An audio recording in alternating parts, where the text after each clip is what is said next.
이번 시간에는 중복순열에 대해서 알아보도록 하죠.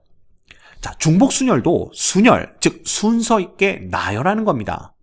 그러면 앞에 붙어 있는 이 중복이 의미하는 게 뭐냐?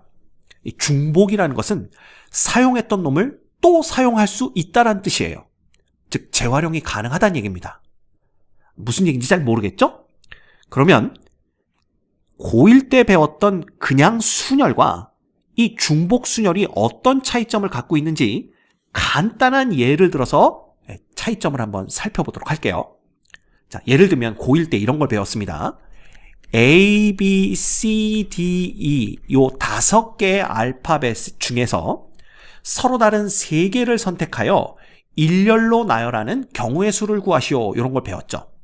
자, 그때 어떻게 했었냐 하면 요렇게 3개의 빈칸을 만들었었습니다. 그리고 요 각각의 빈칸을 채울 수 있는 경우의 수가 몇 가지인지를 봤는데, 자, 첫 번째 빈칸을 채울 수 있는 게 5가지죠. 그죠? 그래서 만약에 요 A, B, C, D 5가지 중에 여기에 A가 왔다라고 한다면 이 두 번째 빈칸을 채울 수 있는 경우의 수는 4가지로 줄어듭니다. 왜냐하면 A는 한 번 사용했기 때문에 더 이상 사용할 수가 없으니까 여기에 올 수 있는 알파벳은 B, C, D, E 4가지 중에 하나라서 경우의 수는 4가지가 됐던 거죠. 문제 자체가 5개의 알파벳 중에 서로 다른 3개를 선택해서 라고 했기 때문에 똑같은 놈이 또 등장을 하면 안 됩니다. 즉 사용했던 A를 또 여기에 사용할 수는 없다라는 뜻이 되는 거죠.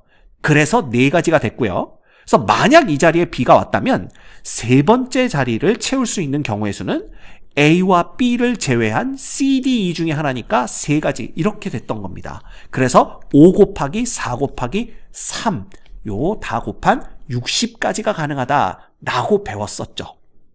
그리고 요 놈은 어떻게 표현을 했었냐면 5 퍼뮤테이션 3이다. 즉 5개 중에 서로 다른 3개를 뽑아서 일렬로 나열하는 경우의 수다. 요렇게 배웠었습니다. 이게 고1 때 배웠던 순열이에요. 자, 그렇다면 중복순열은 뭐냐? 문제가 이렇게 바뀝니다. A, B, C, D, E 5개의 알파벳을 중복 사용하여 3자리를 채우는 경우의 수, 즉 이 중에 3개를 선택하여 일렬로 나열하는데 중복을 허용하는 경우의 수에 대해서 구해봐라. 뭐 이렇게 문제가 바뀌는 거죠. 자, 그러면 간단합니다. 맨 앞자리에 올 수 있는 알파벳의 개수는 5개입니다. 똑같죠? 그죠? 그런데 두 번째 자리를 채울 때 사용할 수 있는 알파벳의 개수도요, 여전히 5개입니다. 왜? 썼던 놈을 또 사용해도 되기 때문에. 즉, 재활용해도 된다는 뜻이에요.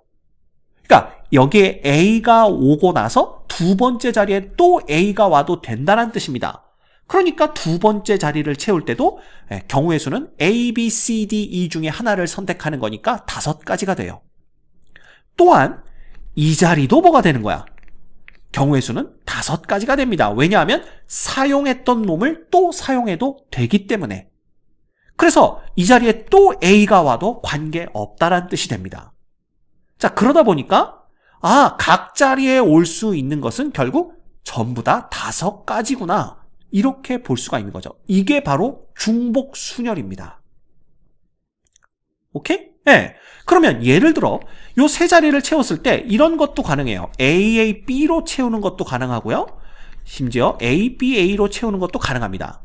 자, 그렇지만 이 2가지는 순열, 즉 순서 있는 나열이기 때문에 A가 2번 등장하고 B가 1번 등장했다고 해서 이 2개가 똑같은 건 아니죠? 나오는 순서가 여기는 A, A, B고 여기는 A, B, A이기 때문에 순열에서 이 2가지는 서로 다른 걸로 카운트를 하는 겁니다.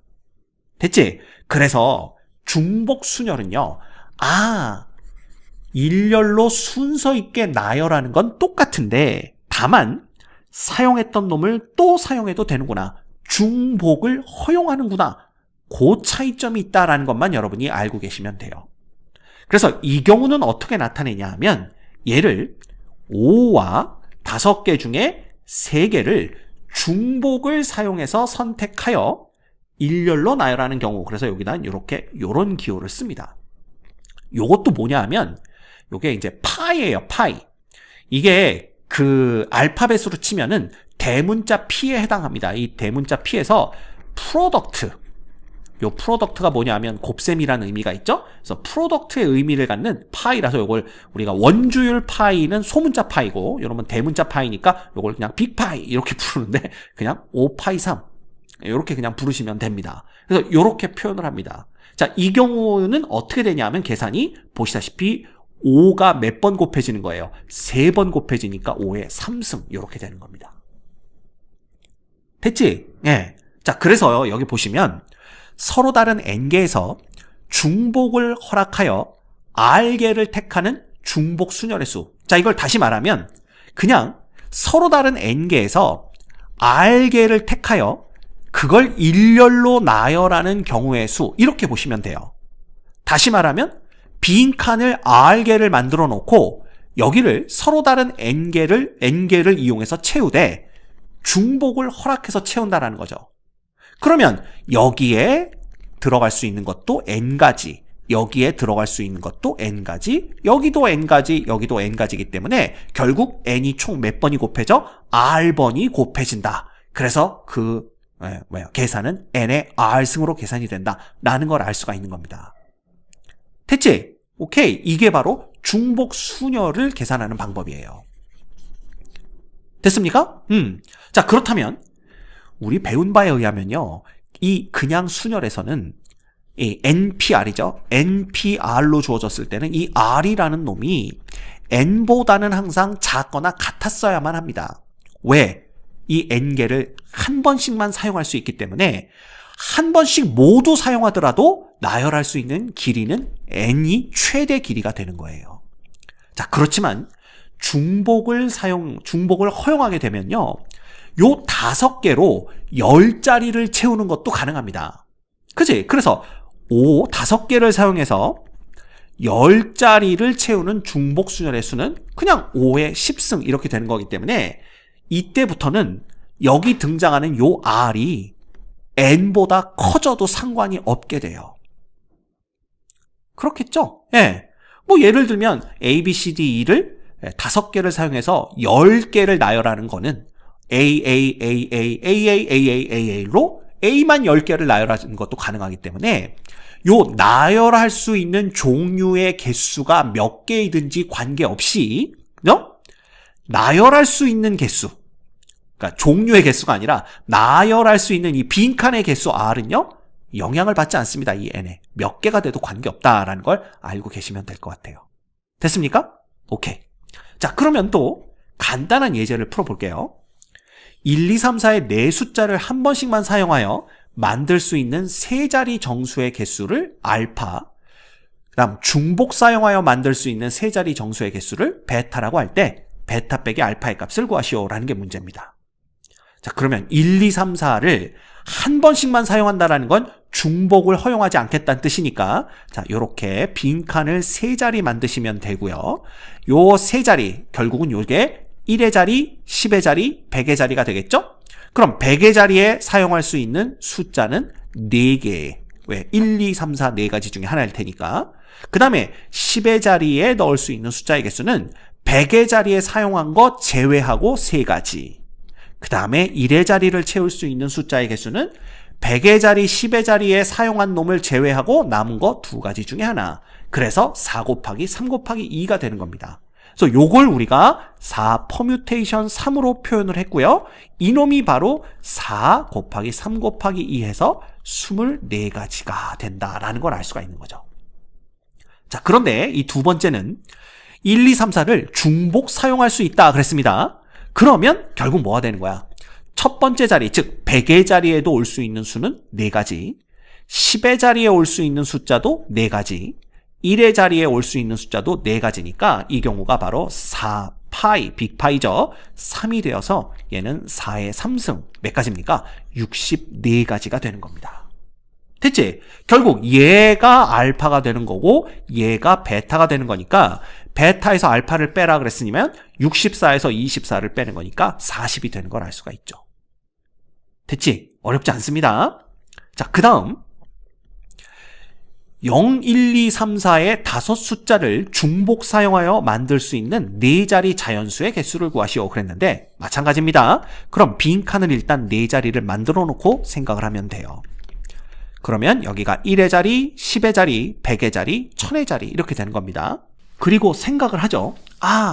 나열할 수 있는 숫자의 종류는 5가지고 그걸 중복 사용해서 4자리를 채우면 되는 거니까 요때는 그냥 간단하게 5개 중에 4개를 중복을 허용하여 뽑아서 일렬로 나열하는 경우 5파이 4가 되는구나. 결국 5의 4승이 되는구나. 이렇게 생각하기 쉽습니다. 자, 근데 보시면 요게 정답이 아니에요. 왜 이런 일이 발생을 했냐면 차근차근 생각해 봅시다.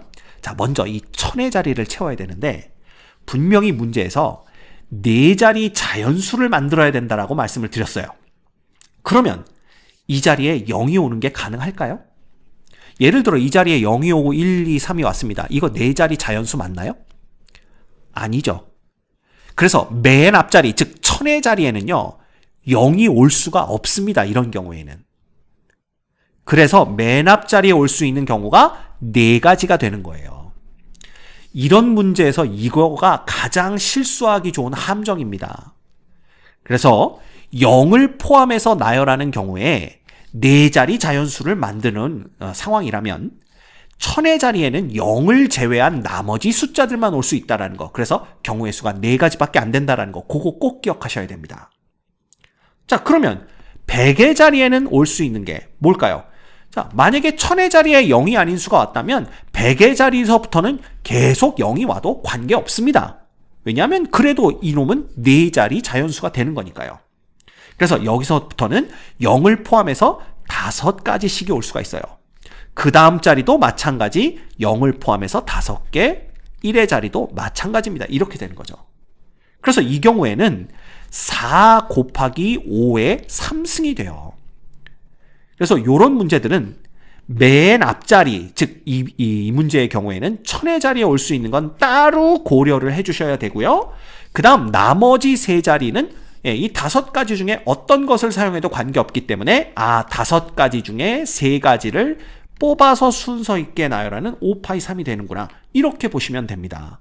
그래서 얘는 4 곱하기 5의 3승, 그래서 125 곱하기 4가 되는 거고요. 그래서 총 500가지가 가능하다라는 걸 알 수가 있어요. 됐지? 어렵지 않습니다. 그래서 중복순열은요, 원순열이나 다각형 순열보다 훨씬 더 쉬운 개념입니다.